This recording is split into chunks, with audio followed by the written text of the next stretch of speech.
Xin chào các bạn, hôm nay mình sẽ làm món mướp đắng nhồi thịt và với một cái bếp là bằng cùi dừa. Bây giờ mình sẽ đi lấy cái vỏ dừa để về làm bếp nhá.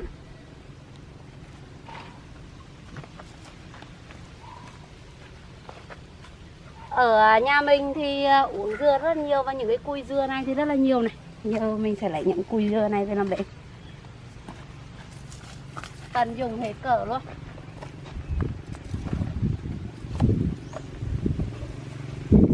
Để mình thử cái nồi coi vừa cho đấy.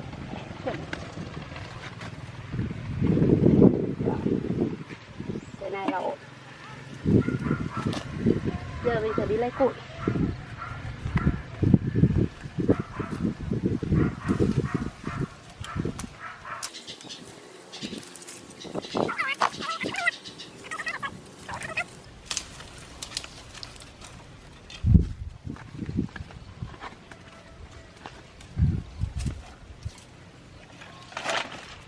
Bây giờ mình sẽ tiến hành nhóm bếp trước. Việc đầu tiên là phải nhóm bếp trước.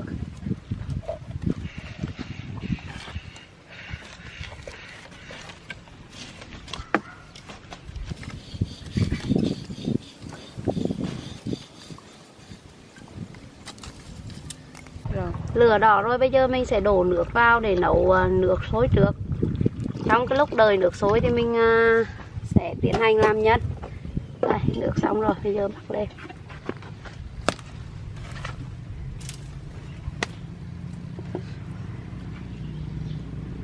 Rồi bây giờ mình sẽ chuẩn bị thôi.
Giờ mình cho chút muối về để nêm gia vị.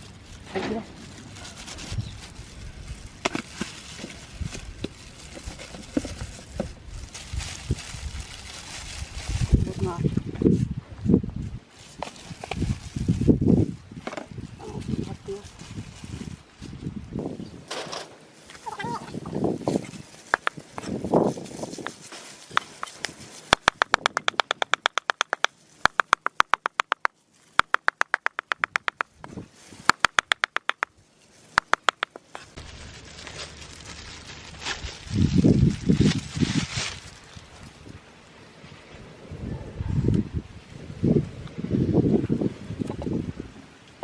Ồ, chưa sôi.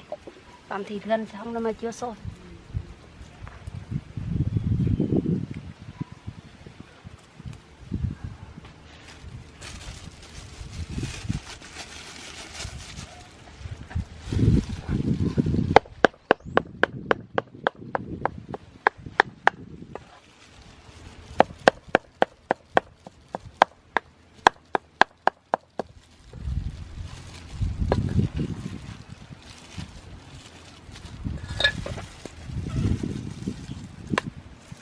mình sẽ đập một quả trứng vịt vào để kết nối nhanh. Wow, trứng vịt Hải Long. Đây, quả trứng vịt Hải Long này, Hải Long đỏ.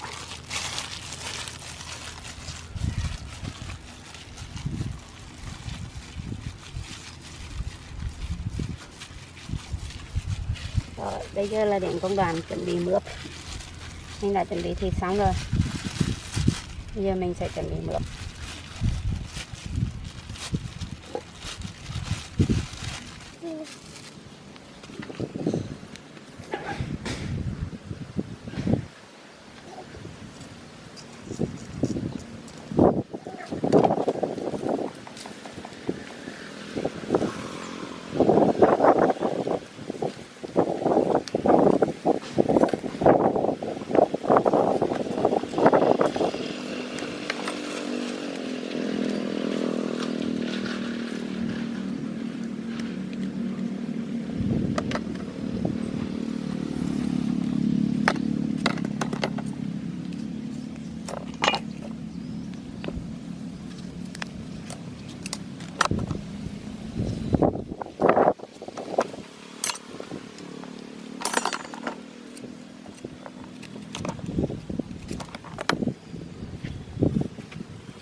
Thôi.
Nước cũng đã sôi lăn tăn rồi. Bây giờ mình sẽ nhồi thịt vào múc đắng và bỏ vào trong nồi nhé. Nhờ trứng này thì cái thịt nó sẽ bị dính, nó không bị trôi ra ngoài khỏi cái miệng múc đắng.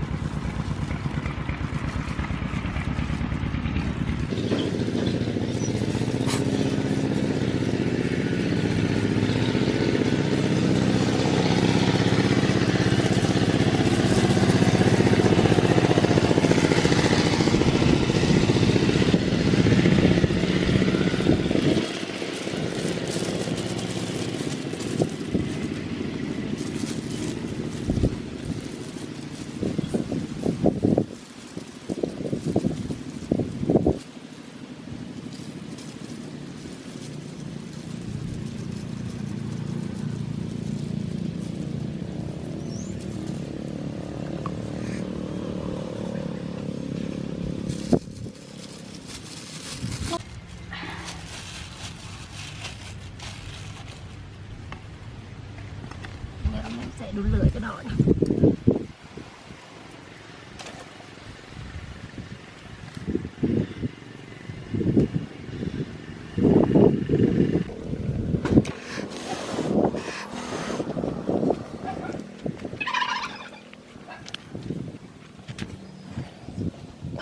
Mình miệng nó đắng này là ngon này, nó một lúc là chín này. Thì nước này lúc này sôi mình bỏ vô.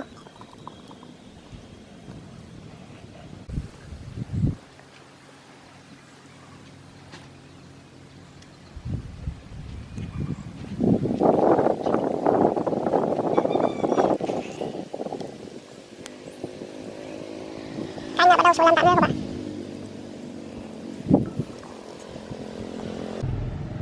Canh đã sôi rồi này, nhìn rất là ngon, hấp dẫn quá, thèm quá đi thôi nhỉ.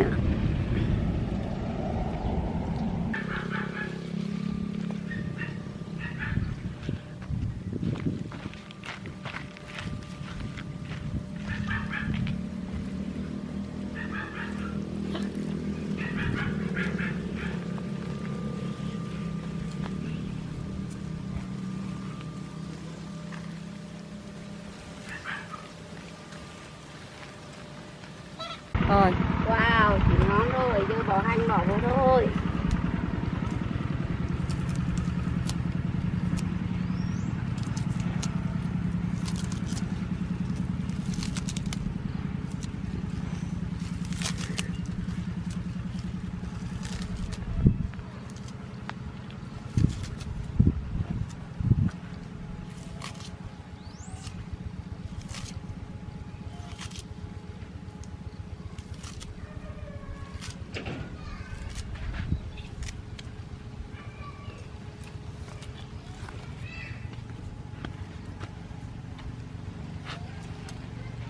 Rồi, xong rồi, giờ có thể nhấc xuống pha chén thôi. Ngon quá.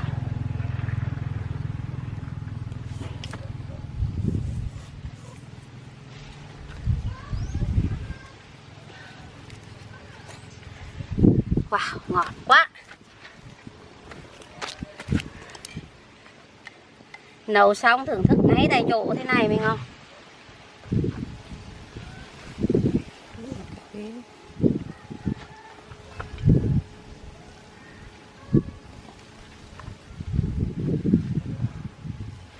Mình sẽ ăn cái được.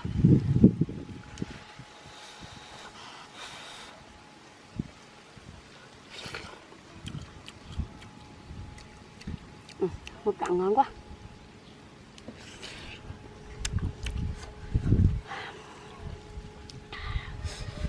Khơi nhân ăn trước.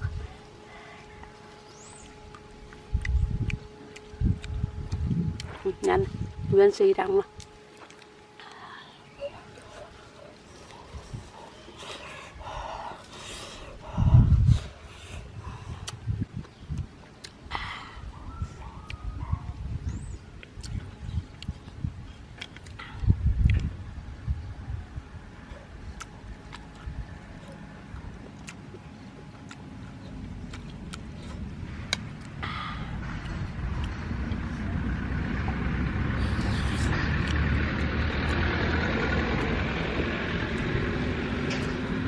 Một đắng ăn rất là mát, lại còn phòng được nhiều bệnh nữa chứ.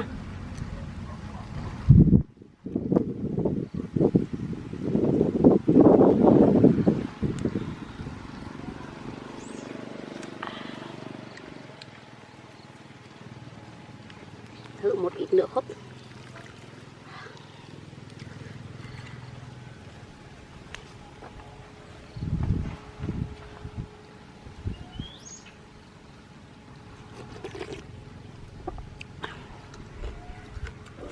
Mùi thơm của hành ngọt.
Ngon.